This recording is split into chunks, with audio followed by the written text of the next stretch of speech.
You're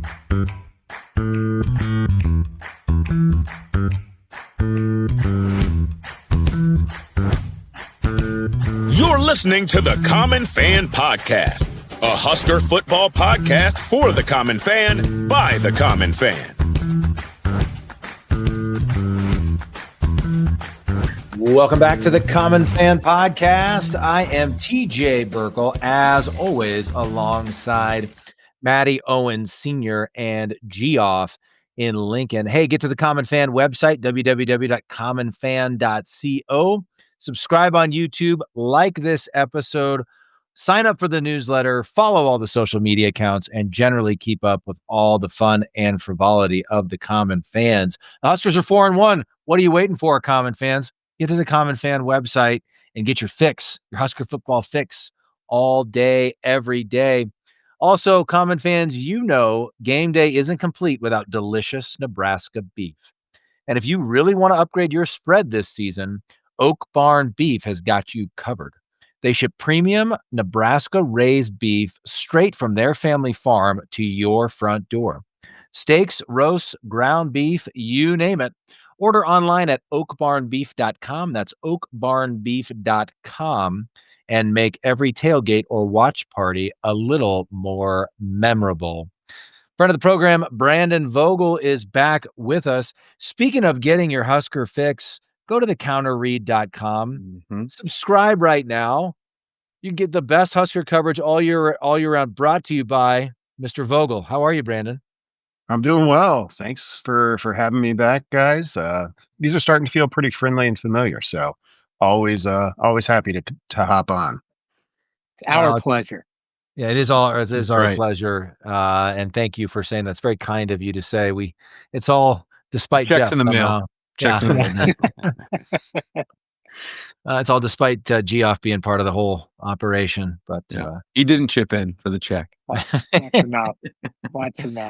Hey, let's get right to it. So, Brandon, it's funny because we recorded our sort of Michigan State game recap episode like a few hours after the game. So I think we're all still feeling pretty jazzed about the win. And also just, we all had whiplash from the roller coaster that was that game. And so we talked about, everything that happened and all the ups and downs and the sort of the offense and needing to keep Dylan upright and the special teams and all that. As I've had time to decompress and read some more coverage and think about the game more, I actually kind of think maybe the most important storyline coming out of that game is the defense and how, let's set aside Akron and HCU because whatever, but Cincinnati, Michigan State, that was the closest I felt like. I mean, if you think about Rhule's teams from 23 and 24, they had a lot of issues, but defense usually wasn't one of them. That felt like the closest to what we've seen from Matt Rhule's teams in Game 5 here in 2025. What do you think about that, Brandon?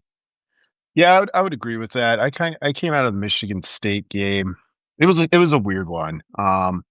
And I've had these sorts of games before where like Nebraska got the win. That's all that matters, bottom line. And it was almost a 17-point win. So it was kind of like, well, why does something like stand out to me about this? And obviously the pass protection, like kind of my main takeaway in the immediate aftermath of the game was, I don't know if Nebraska can protect the passer to be as good as I think this team has the potential to be. Softened on that a little bit as I, went through a rewatch and heard the coaches talk this week, and specifically on the rewatch, the defense jumped out even more. And I thought they played pretty well watching it live. DC John Butler said this week, and the prep for Maryland, you're going on the road, you better pack your defense. It's kind of the first time I think this season where I felt like, yeah, maybe Nebraska can just pack its defense and be pretty good. Early in the year, they've been pretty blitz heavy. They're pretty aggressive as we've seen. And they kind of weren't getting those negative plays. I didn't think they were seeing the reward of the risk there. That's changed. They're getting it now. 12 tackles for loss against the Spartans, 2 interceptions, another takeaway on special teams. So it's getting there. They're becoming a havoc defense, which I thought is where they needed to get. Yeah, totally. Brandon, you mentioned it was a weird game, and so maybe some of that plays into this. But you know, I same as TJ took in all the post game coverage, and I did a rewatch, and I'm kind of struck by how, um, I guess how upset or how disappointed some Husker fans are. I guess it's kind of a style points thing, and I guess I kind of wanted to get your thoughts on that. I mean, we've talked with you about, kind of the mental hurdles of this program and having to clear those and all the one score losses. And Saturday really felt like we've seen this movie before. I know how this is going to end. This is going to be a disappointing loss to a team that we should have beaten. And they flipped it and they got the job done and they won. And they think a lot. I see a lot of Husker fans, and granted, don't go to Twitter or X or whatever you want to call it to see like everyone's post game thoughts all the time. Cause we're even manic in the moment hours afterwards. But I'm just struck by how many people are so negative and they can't just say, hey, we're really happy with the win. Do you have any thoughts on that? Well, my primary thought is I might be the wrong guy to ask, because the way I tend to watch these things. So when Nebraska was trailing, in the third quarter there, and I kind of felt this way at halftime. So you jump out immediately to 14-0 lead. You get all the momentum, and then the offense just stalls. The wind, we have to mention the wind. It's contractually required for that game. But I think there were +2 in takeaways in the first half even, or maybe they're just +1. But I looked at that and I was like 14-7, like you earned more than that, and it's not. And that gets you in trouble in the Big Ten.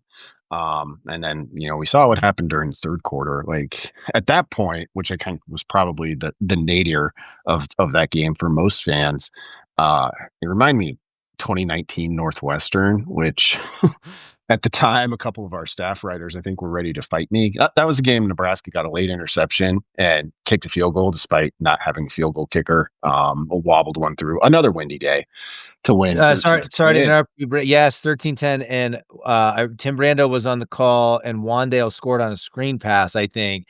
And I just remember Brando was like, Wandale. Anyway, sorry, go ahead. Well, I came out of that game, and Nebraska needed it. This was 2019, similar to 2025, and that team had some expectations, was expected to take a step, and they needed a win. But I was just like, guys, this is not a good result. And it's so. One of the luxuries I think I have is like I can kind of have that remove, or maybe it's a weakness. Who knows? This one with Nebraska, the way they finished it didn't feel quite that dire as that one. So should you just be happy with a win? I think so. But when you've got a team that's 3-1 coming in and gets to 4-1, like I don't see that going away, because like the expectations are kind of here and pretty much earned, which is different than something we've seen in the recent past. Fair enough. I think our motto here, at least for the time being, is celebrate every W. But I mean, I understand, when you stall out like that, like I'll admit too, like I was with Owens we've seen this story before. I thought for sure that we were going to lose that game. I would have put my money on that. But I think that's what sets us apart from years past is we rallied back and we put that behind us and actually took over. So that was kind of refreshing to see too. Brandon, there is a question I want to talk about that doesn't pertain necessarily to play on the field. But I don't know if you noticed on social media, there are some reports about offensive lineman Henry Lutovsky, and saying that basically letting the world know that he's had people reach out to him on social media directly, like direct messages, and whether that's, I don't know if it's harassment or if it's just suggestions. And I get it. In this day and age, everybody thinks they're a coach. We've all played Madden. We've all had our college football PlayStation dynasties. So everybody thinks that they're an armchair quarterback now. But I guess the real question is what the hell is wrong with people? Yeah, that was an enjoyable moment from the press conference this week, I thought, because credit to Lutovsky for saying it like it is and the way that he feels about it. I think his line was something close to, don't take advice from somebody you wouldn't trade places with. And I was like, ouch. If you were somebody who was in Henry Lutovsky's DMs, yeah, don't do that. I understand the frustration. In the Michigan State game preview, I wrote and looked really silly afterwards. Wrote that this isn't the game to measure Nebraska's improvement against the pass rush because Michigan State didn't have one. Like, coming into that game, it had been pretty rough for the Spartans in terms of getting after the passer. So to see Nebraska give up 5 sacks against that group, I was kind of like, oh, this is pretty rough. But yeah, don't tweet at the players. I was simply just asking him if they had enough Duke jock straps for the entire team. That's all I was asking. Here it comes out. It was Jeff all along. Oh my God, Jeff. Message to Common fans: don't message players on social media. Don't tag them. Don't at them. Don't whatever players on social media. I've got the next question. It looks like you're a little bit frozen. Brandon, can you hear us? All right. We may. I think Brandon's going to have reconnection here. Yeah, establish reconnection. But seriously, like the way Lutovsky talked about that, guys, it sounded like it was a lot of people DMing him on Twitter. Yeah, that's crazy to me. And that's like one of those things that, like, I guess I don't really think about that. Like back when we were growing up, you didn't have any instant contact with athletes or coaches or anything like that. And nowadays, it's just so easy to just, in one way or the other, find somebody and find a way to interact with them directly. And I can't believe it has to be said that we should probably just leave them alone. Yeah, right. Just because you're capable of doing that, it doesn't mean you should. I mean, we've even referenced on here. Doesn't mean you should, just because you can. Right. We've even referenced on here, like, now these kids, they're college kids, but they're getting paid now. Well, they can be criticized, but you don't need to go directly at them. And I saw somebody on Twitter say this. Maybe it was our buddy Fight Can Write. Dave Fight said, if it's just a reminder, if you wouldn't say it right in front of them to their face, don't do it on social media. Yeah. 100%. Well, and I think it was, Chattel, I feel like I've heard make this joke where like, and it's now it's easy to do. Like no one would ever say it to a big 300-pound strong, Nebraska football player in person, you get smacked in the face or whatever. But of course it's easy to do from the comfort of your phone or your computer. I think Mike Tyson had a quote about that back in the day. Something about like social media has had you people like forget what it's like to get punched in the face or something like that. So. He's got a lot of quotes about. He's got some good quotes. Well, the other thing that drives me nuts is, listen, Common fan, even like somebody who's like a bad, quote unquote, bad player out there for Nebraska is doing it at a level that almost none of us have. Right. Yeah, like exactly. If those who have done it, if Tommy Frazier's got a message for Dylan Raiola, he knows how to relay that. He's not sliding into his DMs, right? And so it drives me absolutely insane that anyone would ever think that that's a good idea to DM a player or at them or tag them or whatever it's called. Welcome back, Brandon. Thank you. My apologies. No problem at all. No problem at all. So you've mentioned it. You mentioned it a couple of times, Brandon, and I want to go back to it. And you wrote about, by the way, counterread.com. Check out all of Brandon's great stuff at the Counter Read. Again, that's counterread.com. On the counterread.com, Brandon, you wrote about Nebraska's inability to protect Dylan. You've commented on it tonight already. You even said, Nebraska allowing 5 sacks against Michigan State might have been one of the more surprising results around college football after Penn State losing to an 0-4 UCLA team. I guess my question for you is, why do you think they've had such trouble with this? And I know like coaches have commented, it's not so clear cut. It's not always the O-line. Maybe a running back missed in pass protection, or maybe Dylan held the ball too long. Sometimes there's a little more to it, but I think it's fair to say coming into the season and I would never say this in anyone's DMs, but coming into the season, maybe we expected the O-line. The O-line's a veteran unit. The 2 transfers they added are veteran guys, one from Notre Dame, one from Alabama. And I think there was just not just optimism, but sort of just taking it for granted that the O-line would be one of the better units on the team. So curious what your thoughts are on why Dylan's getting sacked so much. And then I guess as an extension of that, what do you think about the offensive line play so far? Yeah, so I think I truly do think, and I've tried to be careful in that story you referenced to mention it's Nebraska's ability to protect the passer, which is comprehensive. So that's blitz pickups from running backs, that's the tackles, that's the interior, and that's the quarterback's ability to realize when he has time to try and make something happen, and when he needs to just kind of take the simple throw that's there. So, and they've struggled in all 3 of those areas at times. That said, with the offensive line, I was pretty bullish on that group coming in too. I thought it had a chance to be top half of the Big Ten, and there's still more than half the season left, so we'll see how it goes. But that isn't where I'd put them now, based on what we've seen.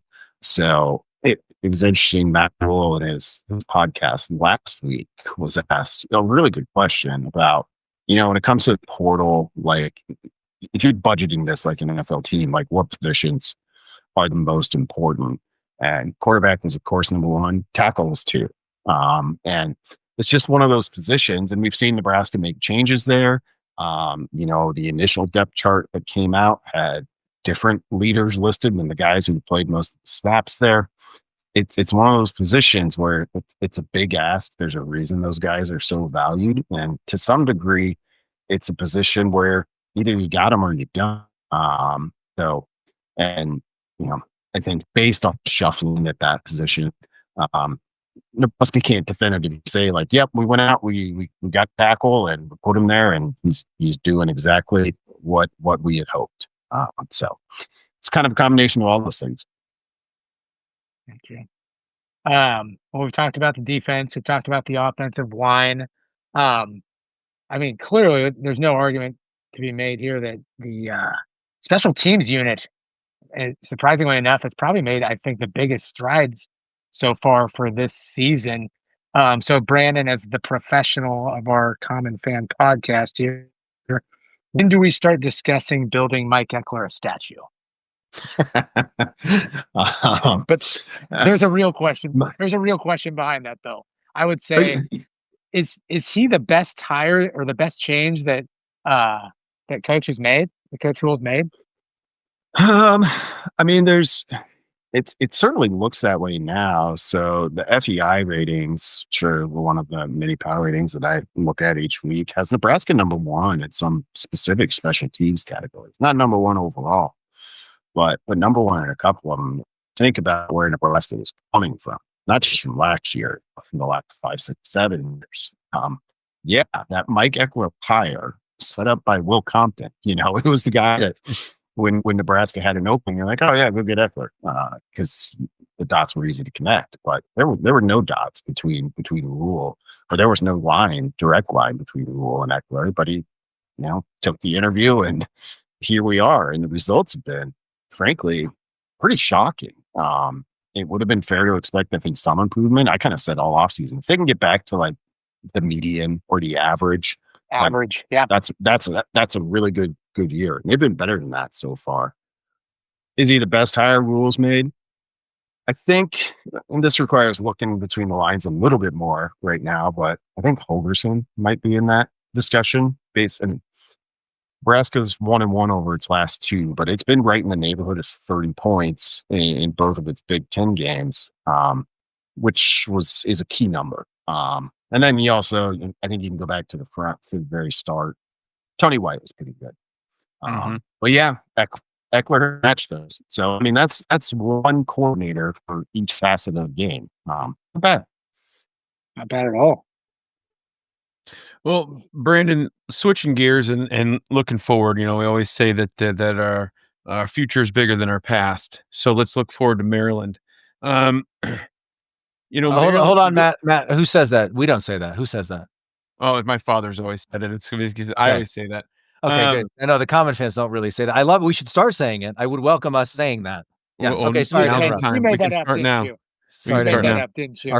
Our future's bigger than our past. Go. I wish I just made it up, Jeff. I'm not that good. Well, as far as Maryland goes, I think Brandon, we at least before the season, Maryland kind of seemed, for lack of a better term, kind of seemed like a dumpster fire. We had last year. I know Mike Loxley said that something to the effect that they had lost the locker room. So it's, to me at least, you look at the schedule, and I think that's a little bit of it. But you look at how they've played this year. They pretty much had Washington beat on Saturday before they kind of choked themselves. What do we know about Maryland, and what should we be looking for on Saturday? Yeah, they've been, even with the loss and dropping a 20-3 lead to Washington. I'll be interested in kind of where they're at, specifically for the reason you mentioned. Loxley said last year they kind of lost the locker room. He had a bunch of success through September, which is kind of what Maryland does.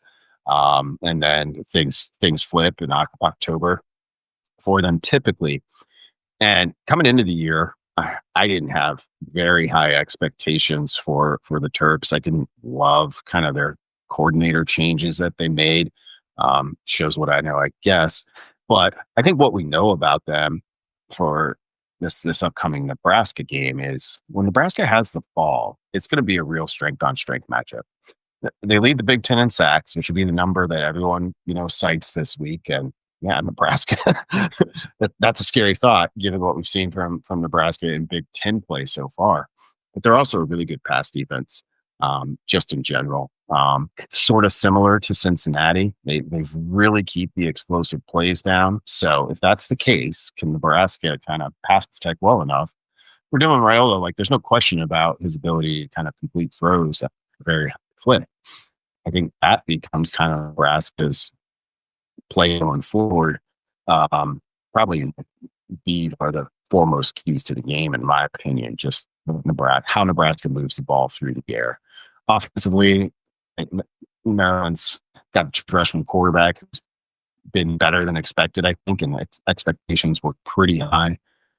They don't have much of a run game, and the passing game isn't as big play as we've kind of gotten used to, I think, from Maryland, but it's an athletic team that's hurting a little bit. Mike Loxley's press conference this week was, I would call it chippy with the local media, asking why everybody was so negative with them sitting at 4-1. So it'll be interesting. I think that's probably the other primary key is like what's Maryland's headspace. Right. Love a good chippy press conference. Speaking of Maryland, I don't know. I feel like in today's day and age, especially around the Husker program, it's like people look for things to complain about. People just get pissed for no reason or get concerned about things that probably mean nothing. But I do want to ask you this, Brandon, because I did see it on social media earlier today as well. It sounds like the Huskers are going to arrive a day earlier to Maryland than usual. And some people have made a big stink about that, and I want to know, is this something that we need to be concerned about? Why are they doing this? I personally think it's a big deal about nothing. But any reason why they're showing? Any idea of why you think they're showing up earlier than they normally would? Is the government shut down and they're trying to worry about air traffic controllers, or are they waiting? Do they want to get there the same day the equipment gets there? Like, what's your opinion on that? Big deal or no big deal?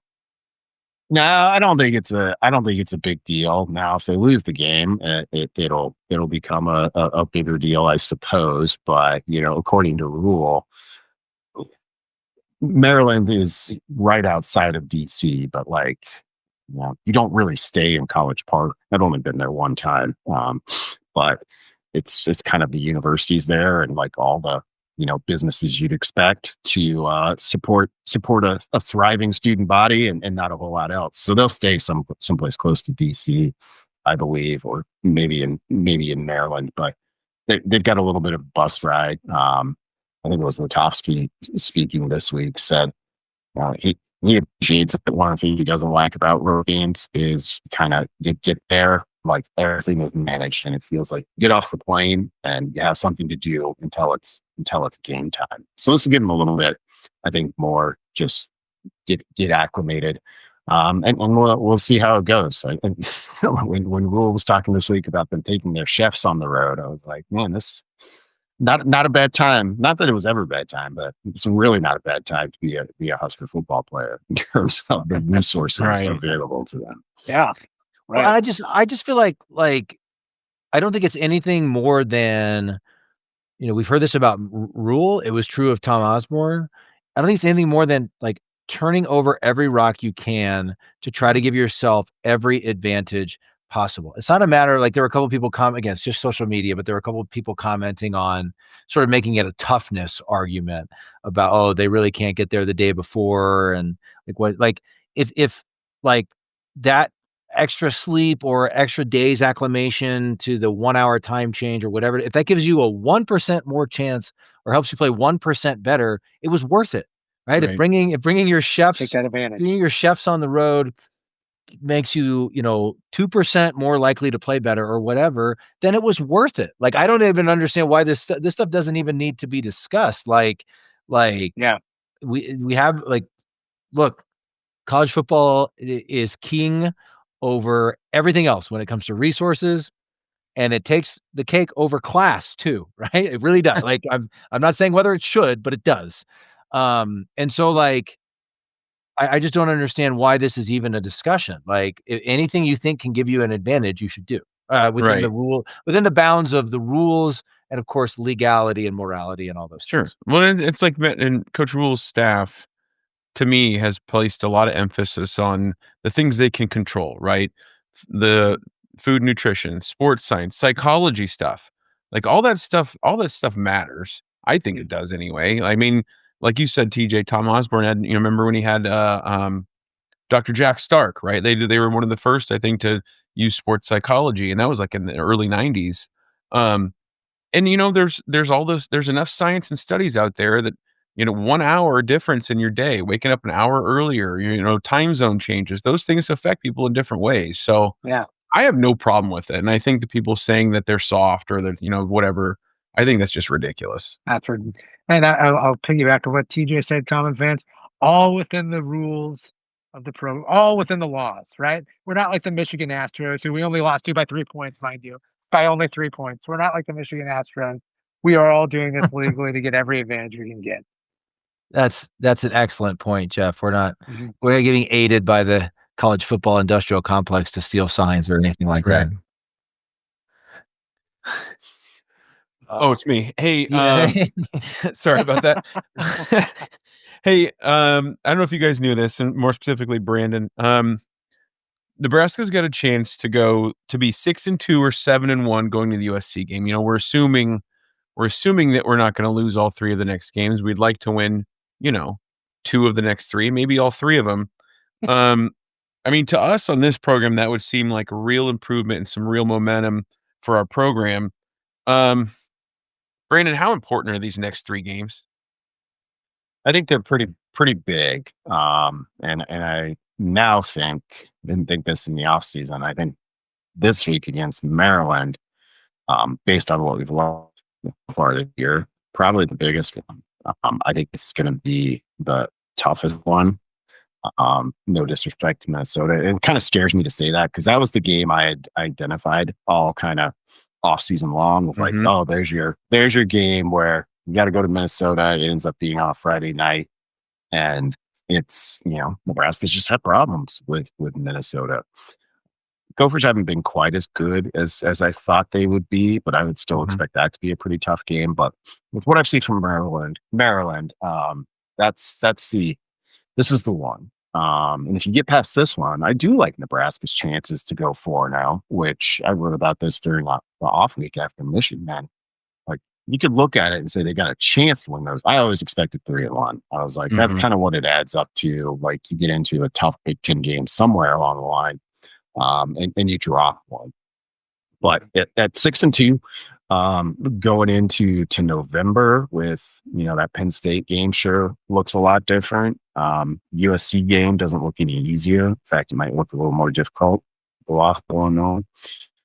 got Iowa in there, and by the way, UCLA just beat Penn State. So, but you'd have a chance. You'd be 6-2. At that point, I think that's right about where the playoff rankings come out. Like you're in the discussion. Like you're probably outside the top 25, depending on what happens. But you're getting talked about in that room. That's actually a question I was going to ask you too, Brent. I thought of like, at what point do we become a ranked team? Like, if we beat Maryland, do we have to beat Maryland and Minnesota? Like, when do we break the top 25? Like, what's our ceiling there for wins? Like, what's your opinion on that? Yeah, so I think they were fourth or fifth in terms of receiving votes. So, they're 29th, 30th. It's probably mostly dependent on what happens to teams in the top 25. Although maybe a win over 4-1 Maryland is enough for Nebraska to jump in there, based on kind of that alone. Yeah. So like they're right there. And all you can do is keep winning and see what happens. But I think they're starting to get noticed a little bit. I don't want to jump too far ahead, but I'm intrigued by what you said about Minnesota. And I think part of it is just because I think many in Husker Nation are so sick of losing to those guys and losing to PJ Fleck and, wanting to, and I think it was Chattel who said it on the Pick Six podcast last week. It's a really good point, and I can't claim it as my own, but like a point that he made was basically like a good barometer for sort of the program taking the next step is not really beating Penn State. It's beating Maryland and Minnesota and Michigan State, like winning those games consistently. And like, that's the next step. So I think it's important as we think about sort of the growth of the program, especially Minnesota, because they've been, we should have beat them a couple times, but we just, that's been a real thorn in our side. But not just for the growth of the program, but because everyone just pretty much hates PJ Fleck. So do you want to add a little more on that one in particular, on what you've seen from them so far? Yeah. So I think part of the reason, I kind of viewed Minnesota as a fringe top 25 team, which was, why I thought that was a kind of a tough one, just timing wise too. It's a back-to-back road game on a short week now. So, and those things are all still true, but we'll see what Minnesota's doing health wise. Like they dealt with some injuries at running back, which has been big. I think their quarterback has been better than expected. So that's, a point in the Gophers column in terms of what they're doing there. But defensively, they've kind of been, I don't know, far off the pace, but significantly off the pace of what I expected from that group and from what we've typically seen. And then point in Nebraska's column, I think the big difference so far that we've seen, maybe knock on wood if you're superstitious, is Nebraska's been able to avoid like the big mistakes to this point. And that's different. You think back to Matt Rhule's first game, that opener against Minnesota, like that was a game defined by Nebraska's mistakes, and it was 13-10. I don't think they make those same kind of mistakes now, or at least they haven't. Yeah, appreciate you adding that caveat at the end. They haven't been yet so far yet. But I mean, I think, yeah, I just think it feels better this year. Like everything, many things look better. But I don't know about you guys. What I can't get out of my mind is like they started 5-1 last year too, right? Mm-hmm. And again, last year overall, on the whole, last year was a step forward. But obviously, I think 6-6 again would be a disappointment, especially after starting 4-1 and looking at where the schedule is right now. And so it's just like even it would feel like such a huge accomplishment to get to USC at 6-2 or 7-1. Feel like there's probably there's reasonably two more wins out there, UCLA and Iowa. I'm not predicting those or guaranteeing those. I'm just saying like, okay, those are both definitely games we can win. And then looking at USC and Penn State, I mean, I'm not ruling those out either, but I'm just like, if we got to USC at 5-4 or something, then it's suddenly like, oh, we're doing this dance again. So I don't know, to me, these next three games feel they almost feel bigger than USC or Penn State in terms of thinking about the trajectory of the program and needing to start winning a lot of these games. Yeah, I would agree with that. And, another, I think, key factor to that is like the power of being able to score points is significant here. Like we think back to 2023, 2024 Nebraska, they struggled to score 20 points against, a power conference opponent. Mm-hmm. And if you do that, you got to play pretty clean. See also Iowa. And Nebraska wasn't able to do that. So just being able to put up points, I mean, to give up 7 sacks and lose by 3 to Michigan, not that we're looking for moral victories, so many weeks on from that, but it's like, that's what being able to score 27 against a team like that does for you. And being able to sustain 5 sacks and still get a double-digit win against Michigan State. Being able to put points up is probably the biggest change overall. Yeah. Well, Matt, Jeff, you guys got anything else for our esteemed guest? I had a thought, I suppose. Oh, well, good. Let's not miss out on Jeff's thoughts. I'm just curious here. So Brandon does this for a living, so I understand. He rewatches games, looks at tape and stuff like that. Oh, I've heard you say it before. You rewatched the last game or rewatched part of it. For people in our text thread, rewatch games. I mean, I guess my question is for you guys, not Brandon, but for you. How do you have time for that? Like, how do you have time to rewatch an entire football game? There's this thing called you can actually when you rewatch it, Jeff, you can fast forward. Yeah, I understand, but it's just and then also YouTube TV. YouTube TV has the watch key plays feature, which I love. So if you don't want to sit and watch the whole game and fast forward, you can just watch like the 30 key plays or whatever and get a pretty good idea what happened. Yeah, just curious. I like to do research for this little podcast that we do, Jeff. Yeah, Jeff. I'm the only one that doesn't rewatch games. Oh, I love rewatching wins. I'm not always able to do it, just to your point about for time reasons. But I feel like between watching the game and then reading everything I can get my hands on after the game, and then usually like at least the key plays are all over Twitter with 17 different people commenting on them. So you're at least able to like rewatch what happened on this play, what happened on that play, or whatever. But I will never rewatch a loss. But I love rewatching wins. So if I have the time or whatever, I'm able, I do that. But yeah, Jeff, given that you're a co-host of a Nebraska football podcast, if you occasionally wanted to read a counter read article, for instance, or I don't know if you get that, maybe your parents, maybe you could borrow a newspaper from your parents, Jeff. I'll also put in a word for, I think one of the best things BTN's ever done is BTN in 60. Oh yeah, 60-minute versions of the games. So you can check those out. And then my dirty little secret for how I watch not just Nebraska games, but I don't watch the NFL. That's just personal preference. So that opens up a little bit of time. Oh yeah, for sure. For sure. Brandon, what's new coming out of the Counter Read? Again, go to counterread.com to find all of Brandon's great work. What's going on at Counter Read?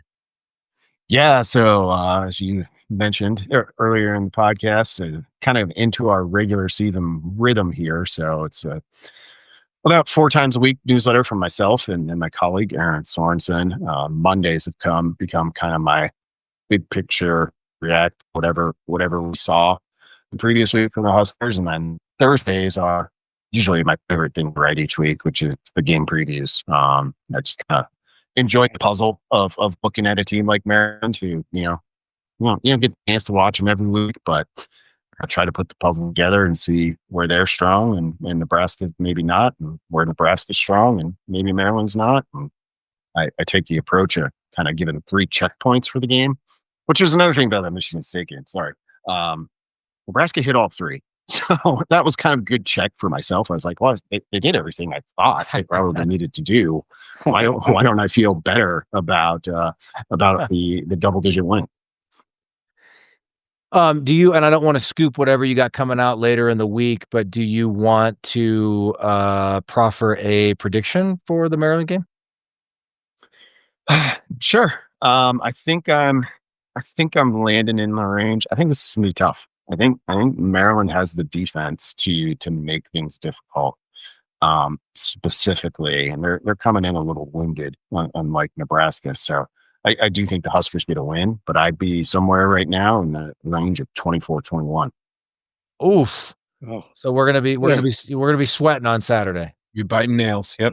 I think so. That means that we're going to be getting text messages from TJ every 5 minutes with multiple expletives. I can't wait. It's going to be so fun. we might have to just mute him. We might have to mute his notifications. Jeff, it's too manic. I don't go up and down like that during a game, especially early on. So that's we'll just figure something out. That's just for laughs, guys. You haven't figured that out yet? It's absolutely not. Well, it's a bit. We may never lose another game again. Yeah. by the end, we're never going to lose again. Well, I'm sure a lot of common fans can relate. Sure. Brandon, awesome to have you back. Great to talk to you, my friend. Love everything at the counterread.com and always enjoy reading that as well. Yeah, guys, thanks a lot for having me back. It's always a lot of fun. Absolutely. So Common Fans, we'll be back at you after the Maryland game will be our next episode. So in the meantime, be kind to each other, Common Fans. We'll be back at you very soon. Until then, GBR for life. Holy moly! Man, woman, and child did that. Put them in the aisles.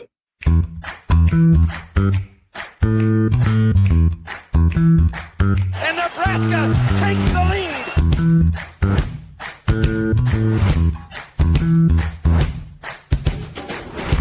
And the national championship is Nebraska's.